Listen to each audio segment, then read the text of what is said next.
Working with data types is straightforward in a database management system like PostgreSQL. As said before, data types are attribute constraints and are therefore implemented for single columns of a table. They define the so-called domain of values in a column.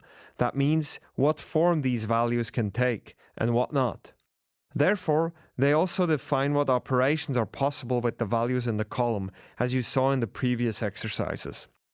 Of course, through this, consistent storage is enforced, so a street number will always be an actual number and a postal code will always have no more than 6 digits, according to your conventions. This greatly helps with data quality. Here are the most common types in PostgreSQL. Note that these types are specific to PostgreSQL but appear in many other database management systems as well, and they mostly conform to the SQL standard. The text type allows character strings of any length, while the varchar and char types specify a maximum number of characters, or a character string of fixed length, respectively. You'll use these two for your database. The Boolean type allows for 2 Boolean values, for example true and false, or 1 or 0, and for a third unknown value expressed through NULL. Then there are various formats for date and time calculations, also with time zone support.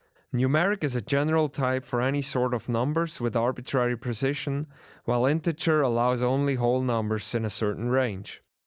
If that range is not enough for your numbers, there's also big int for larger numbers. Here's an example of how types are specified upon table creation. Let's say the Social Security number, SSN, should be stored as an integer, as it only contains whole numbers. The name may be a string with a maximum of 64 characters, which might or might not be enough.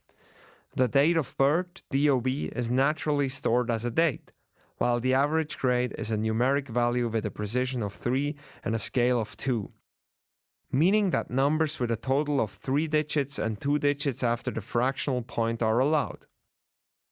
Lastly, the information whether the tuition of the student was paid is, of course, a Boolean one, as it can be either true or false. Altering types after table creation is also straightforward. Just use the shown alter table, alter column statement. In this case, the maximum name length is extended to 128 characters. Sometimes it may be necessary to truncate column values or transform them in any other way, so they fit with the new data type. Then you can use the using keyword and specify a transformation that should happen before the type is altered.